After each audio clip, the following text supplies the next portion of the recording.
Catherine, l'étape suivante. Alors l'étape suivante va consister à faire le fond. Le fond sombre, donc la partie sombre du fond, de façon à pouvoir poser les deux personnages, à détailler un peu plus les deux personnages principaux. D'accord.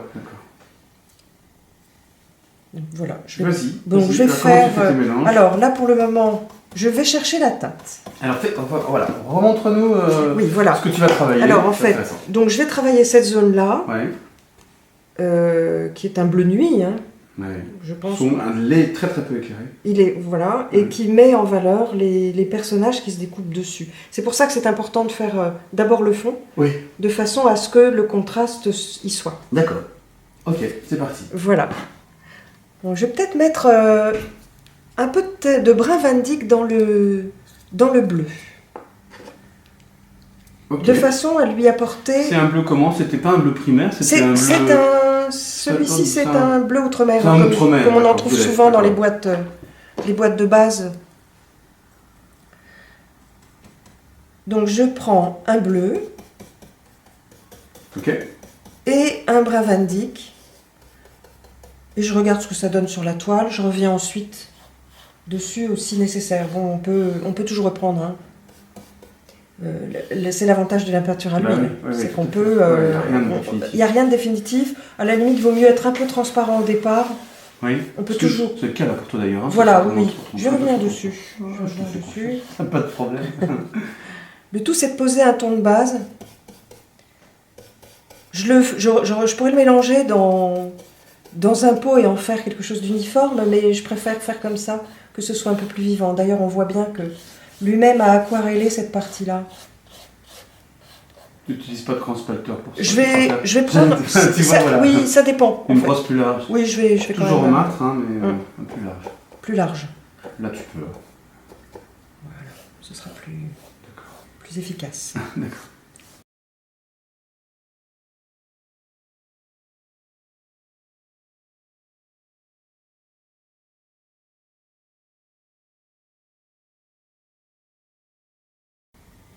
Là, tu cernes, tu fais des contours précis. Oui, je fais des contours plus précis.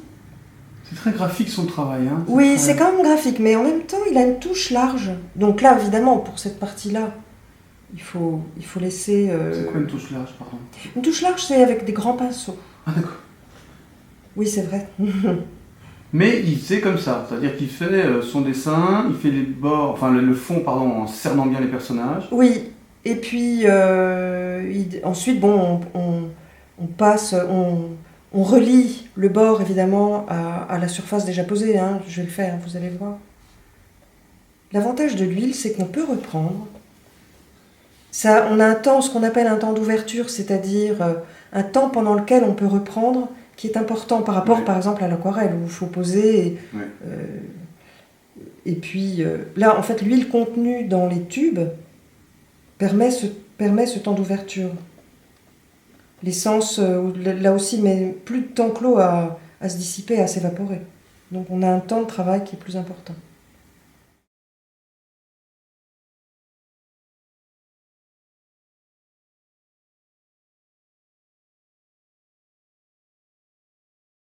Ce que je suis en train de faire, c'est blaireauter la surface. C'est-à-dire que je passe un pinceau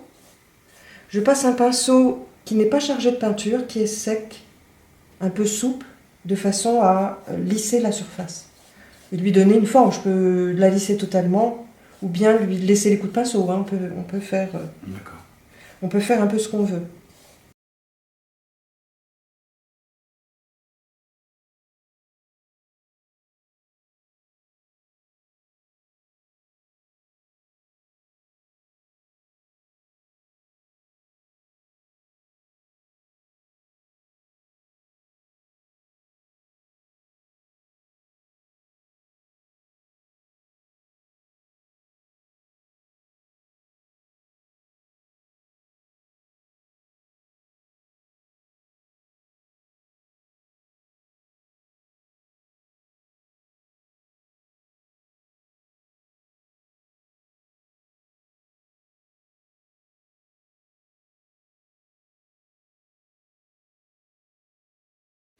Alors, Catherine, après avoir posé ces valeurs-là importantes, Tu t'attaques à quoi?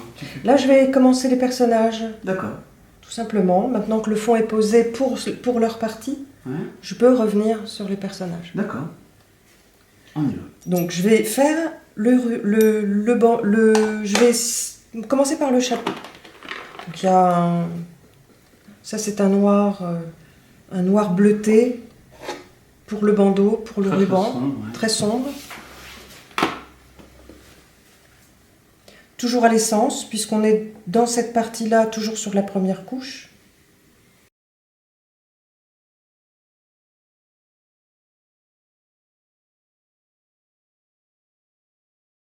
Oui, on peut faire un bleu transparent sur un noir déjà posé. C'est ce qu'a fait Vermeer dans un de ses tableaux pour une robe qui se trouve un peu dans l'Aiguillère au Metropolitan Museum. Il a fait comme ça. Donc là, je vais reprendre le tracé de la veste et je vais poser les couleurs de la veste. Donc je vais cerner la cravate. Tout ça est fondu, hein, une fois que c'est... à l'arrivée, tout ça est fondu. On voit bien que tout l'ensemble de cette partie du vêtement est dans l'ombre. Oui, oui, mais on distingue quand même un Oui. peu... Bah, on distingue la cravate en particulier. On distingue, oui, on la distingue tout à fait. D'accord. L'ombre est un peu plus sombre. L'ombre près de l'ombre du chapeau sur la veste est plus sombre que le fond.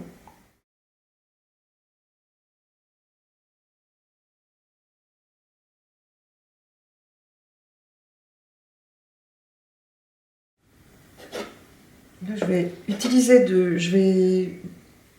éclaircir avec du blanc, bien sûr. Ouais. Pour le haut du Pour costume. oui, alors je suis en train de regarder si j'ai la bonne teinte. C'est un bleu...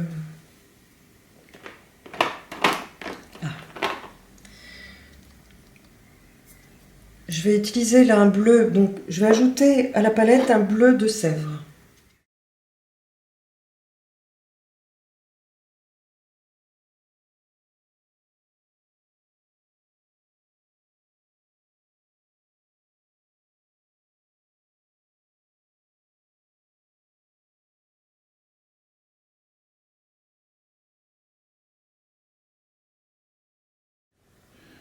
Alors, Catherine, Oui, on passe à un petit accessoire. oui. Là, Une tasse, un mug qui oui, est... c'est une tasse à café. C'est une tache de couleur claire. Ah oui, oui. Hein, c'est Ça important. donne un... déjà, il y a un rappel du chapeau. Oui. Il y a tout un équilibre hein, dans les... Oui, oui. Et puis, ça crée un plan. Et ça exprime l'attente. Ils sont pas simplement en train de boire un café comme ça. L'ensemble démontre qu'ils attendent quelqu'un, qu'il va se passer quelque chose. Oui, d'accord. Ouais. C'est toute l'ambiance de Hopper est là.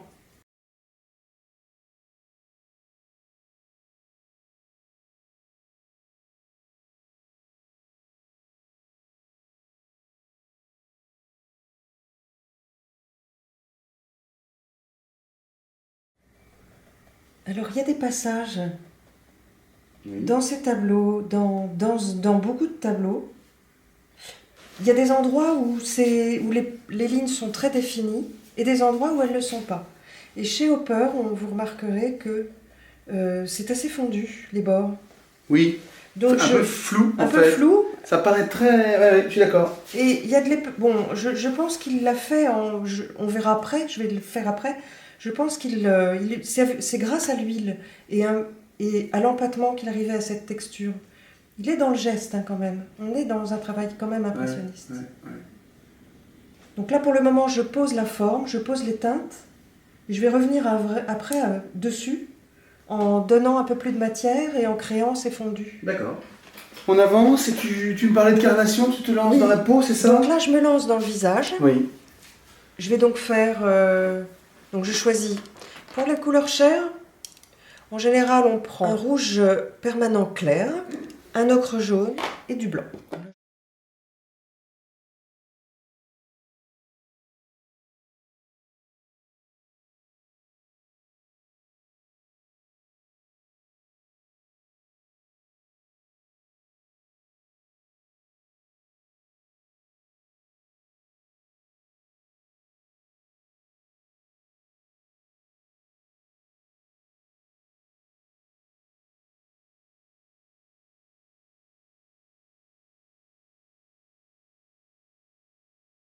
Bon, pour commencer la chevelure, je vais utiliser les couleurs qui sont déjà sur la palette. Je vais ajouter une terre de sienne et un jaune.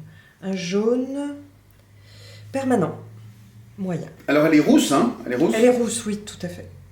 C'est en plus accentué par la lumière des néons, je crois. Hein? Oui, Quelque chose... ah bah oui, mais manifestement elle est rousse. Ouais.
Au corps, c'est ça. J'ai posé l'ensemble, j'ai posé ce qu'il y a sur le visage, j'ai assez de repères. Et en fait, on revient, il y a quelque chose de très gestuel qui est là. C'est-à-dire, je reviens avec un pinceau plus large, Ouais. et puis j'empâte. On sent chez lui beaucoup Oui. de matière. Voilà. Oui. C'est ça que je vais faire dans un deuxième temps. D'accord. Excellent.